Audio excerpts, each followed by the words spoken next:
जय पंच परमेश्वर। श्रीमद् भगवद गीता 16वां अध्याय।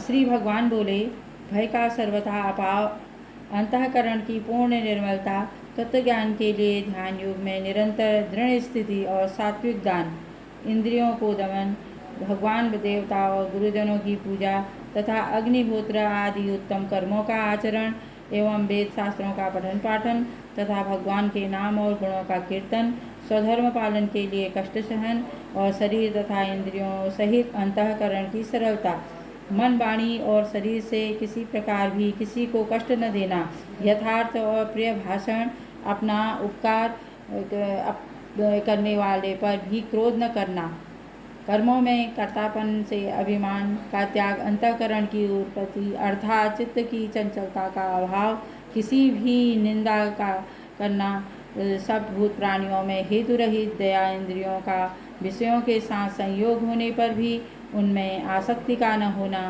कोमलता, लोक और शास्त्र के विरुद्ध आचरण में लज्जा और व्यर्थ चेष्टा का अभाव, तेज, क्षमा, धैर्य, बाहर की शुद्धि एवं किसी भी शत्रु भाव का न होना और अपने में पूज्यता के अभिमान का अभाव, ये सब तो हे अर्जुन देवी संपदा को लेकर उत्पन्न हुए पुरुषों के लक्षण हैं। हे पार्थ, दंभ, घमंड और अभिमान तथा क्रोध, कठोरता और अज्ञानता भी ये सब आसुरी संपदा को लेकर उत्पन्न होकर पुरुषों के लक्षण हैं। देवी संपदा मुक्ति के लिए और आसुरी संपदा बांधने के लिए मानी गई है।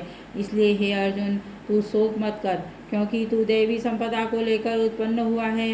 हे अर्जुन, इस श्लोक में भूतों की सृष्टि यानी मनुष्य समुदाय को दो प्रकार का है, एक तो दैवी प्रकृति वाला और दूसरा आसुरी प्रकृति वाला है। इसमें दैवी प्रकृति वाले का विस्तार पूर्वक कहा गया है। अब तू आसुरी प्रकृति वाले मनुष्य समुदाय को भी विस्तार पूर्वक मुझसे सुन।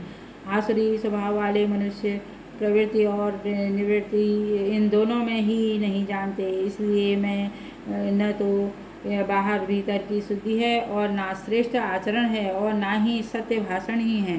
वे आसुरी प्रवृत्ति वाले मनुष्य कहा करते हैं कि जगत आश्चर्य रहित, सर्वथा असत्य और बिना ईश्वर के अपने आप केवल स्त्री पुरुष के संयोग से उत्पन्न है, अतएव केवल काम ही इसका कारण है, इसके सिवा और क्या है।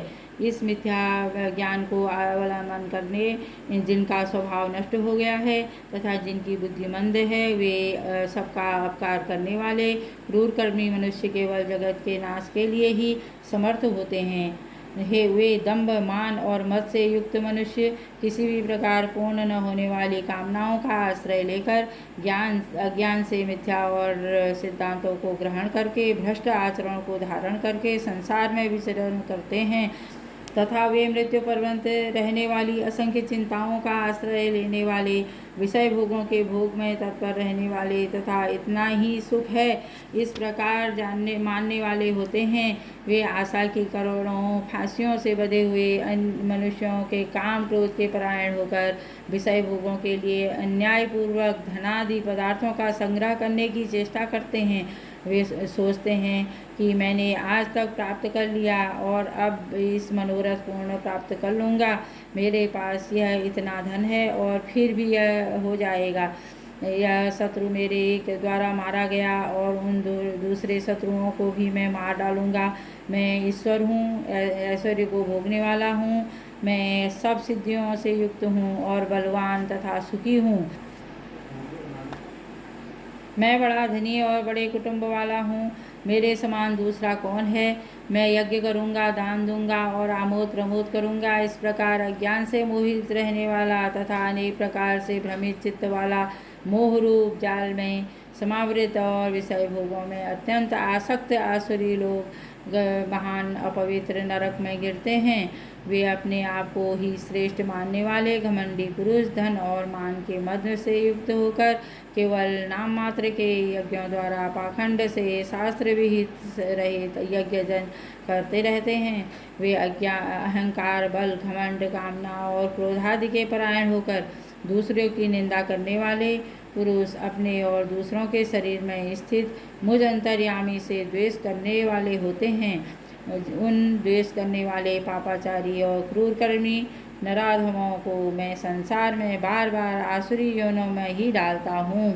हे अर्जुन, वे मूढ़ मुझको न प्राप्त होकर ही जन्म जन्मों में आसुरी योनि को प्राप्त होते हैं, फिर उससे भी अति नीच गति को ही प्राप्त होते हैं, अर्थात घोर नरक में पड़ते हैं। काम, क्रोध और लोभ, ये 3 प्रकार के नरकों के द्वार आत्मा का नाश करने वाले अर्थात उनको अधोगति में ले जाने वाले होते हैं।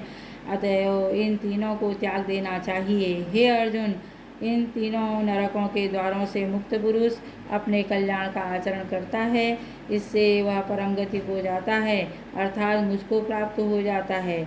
जो पुरुष शस्त्र विद्या को त्याग कर अपनी इच्छा से मनमाना आचरण करता है, वह भी सिद्धियों को प्राप्त होता है, न परम गति को और न ही सुख को ही प्राप्त होता है।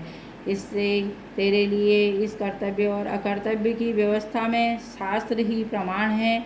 ऐसा जानकर तू शास्त्र विधि से नियत कर्म की ही करने योग्य हैं। श्रीमद् भगवद गीता 16वां अध्याय तत्सत।